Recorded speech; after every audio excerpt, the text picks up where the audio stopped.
Et on retrouve Yvan Rioufol pour sa chronique. Bonjour Yvan Rioufol. Bonjour Liselotte Dutreuil. Alors Monsieur Bayrou envisage un référendum sur les finances publiques. Comment comprenez-vous cette proposition?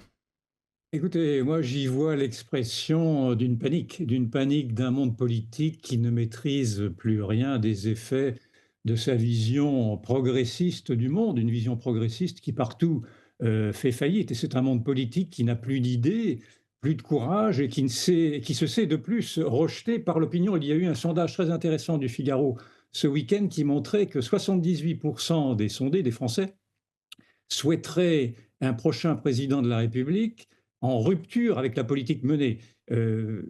Ce sondage en rupture, c'est-à-dire que cela concerne également le Rassemblement national, qui en fait, pour l'instant, ne susciterait que 10% d'intérêt de la part de ces sondés-là. Et en rupture, donc, avec un système devenu oligarchique à force de mépriser la démocratie, en écartant le peuple. Et François Bayrou symbolise, à travers sa proposition, cette faillite de la politique qui tente in extremis de se tourner vers le peuple, alors qu'il a été tenu à l'écart depuis 50 ans des grands choix de société en lui interdisant de se prononcer sur son propre destin, son propre avenir existentiel, mis à mal par le modèle multiculturel imposé par les idéologues de la société ouverte.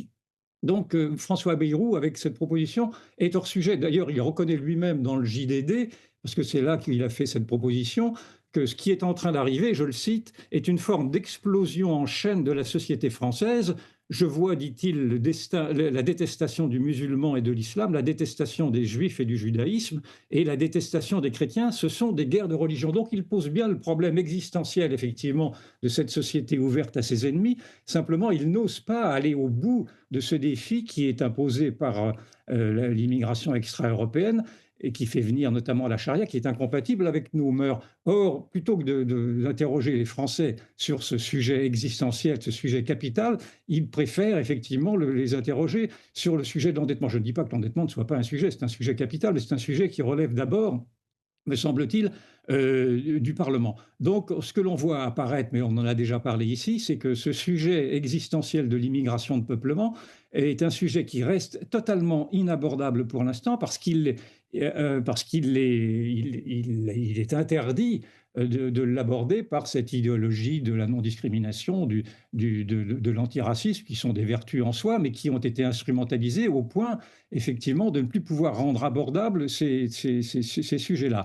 Et or, on se rend compte, à travers notamment les dernières élections dans de certains pays européens, que c'est un sujet qui maintenant façonne les réactions de tous ces peuples oubliés. On a vu que en Roumanie, par exemple, le candidat indésirable du système, indésirable par le système européiste, qui lui milite contre l'immigration musulmane, a récolté plus de 40% au premier tour des élections, ce qui est considérable. Il a quasiment multiplié par deux le score du premier candidat qui avait été écarté par des juges constitutionnels parce que précisément il abordait ce sujet-là. On voit que l'AfD en Allemagne est mise sous surveillance policière parce qu'elle-même critique cette immigration extra-européenne. On voit le sort qui est réservé en France au Rassemblement national où Marine Le Pen pourrait être possiblement inéligible. Donc on voit bien qu'il y a là une chape de plomb encore qui pèse sur le débat et qui rend illusoire toutes ces mascarades dans le fond d'un processus démocratique que tente à relancer François Bayrou, ou également le président de la République, car le président de la République lui-même veut relancer une convention citoyenne sur les rythmes scolaires qui n'abusent personne. On dit que le mardi prochain, il annoncerait une série de référendums dont je fais le pari aujourd'hui qu'ils n'aborderont pas ce sujet non plus de l'immigration extra-européenne et de la cohabitation des cultures, la cohabitation maintenant conflictuelle des cultures.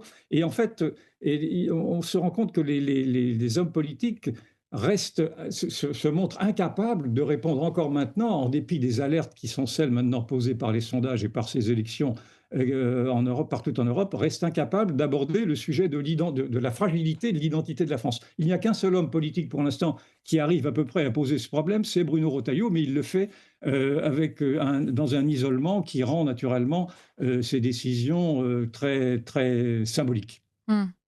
Yvan Rioufol, concernant Bruno Retailleau justement et sa volonté de durcir l'accès à la nationalité, est-ce que vous pensez que c'est une bonne chose?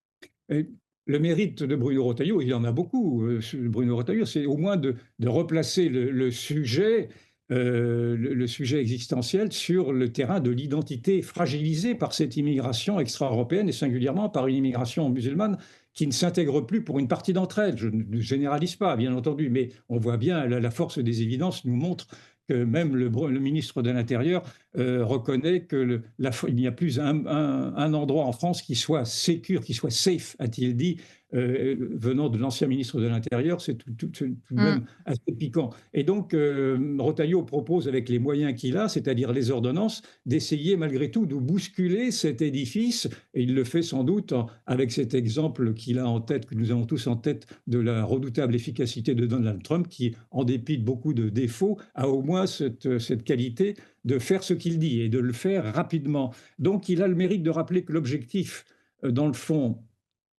français reste celui de l'assimilation, qui est un objectif qui est toujours inscrit dans le Code civil. Or, c'est une assimilation qui a été oubliée depuis maintenant 20 ans au profit du concept de l'inclusion, qui précisément répond à tous les critères de l'antidiscrimination et de l'antiracisme, sauf que l'inclusion, qui permet donc d'accéder à la nationalité, revient à accéder à la nationalité française sans faire aucun effort et en restant ce que l'individu est dans ses caractéristiques premières, dans sa culture d'origine, dans ses mœurs, dans ses religions naturellement, et donc avec une constitution d'un communautarisme qui devient de plus en plus exacerbé. Donc il a raison de rappeler cette exigence élémentaire que pour devenir français, il faut parler la langue, il faut connaître l'histoire, il faut accepter les règles.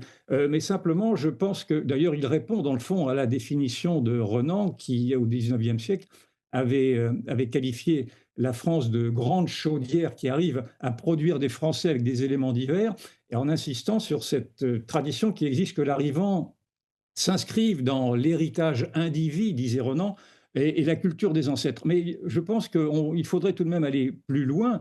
Et d'abord peut-être, et là, d'après ce que j'ai compris de la proposition du ministre de l'Intérieur, il ne va pas jusque-là de demander une exigence d'allégeance à la France, comme Napoléon, à travers le Grand Saint-Nédrin en 1806, l'avait fait pour la communauté juive, en demandant à la communauté juive de renoncer à ses règles afin de s'assimiler à la communauté française. Et le succès a été, de ce point de vue, totalement remarquable. Et surtout, il faudrait aller au bout du raisonnement qui est de remettre en cause aujourd'hui, en tout cas aujourd'hui, le droit du sol qui ne répond plus aux impératifs d'alors, le droit du sol qui, même sous l'Ancien Régime, avait permis naturellement d'alimenter les armées afin de faire des guerres.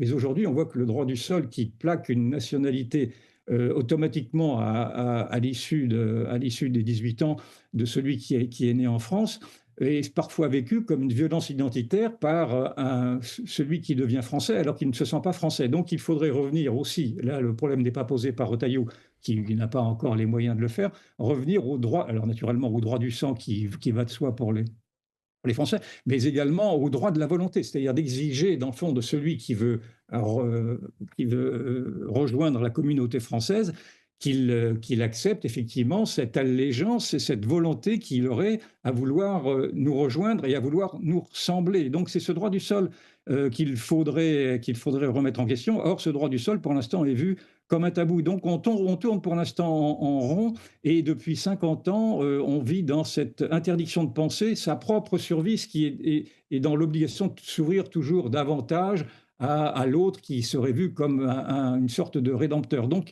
on ne pourra rien faire tant que nous ne sortirons pas de ce carcan idéologique qui nous empêche de penser le réel. Mmh. Bah, merci Yvan Rioufol pour cette chronique et effectivement, cette question de l'assimilation, devrait être plus, traitée. On essaiera d'en faire une émission aussi puisque la question se pose, doit-on aussi encore croire à la possibilité de cette assimilation vu la situation actuelle? C'est un vaste débat. C'est tout l'enjeu. Yvan Rioufol, on vous retrouve, la semaine prochaine, même jour, même heure. Merci beaucoup.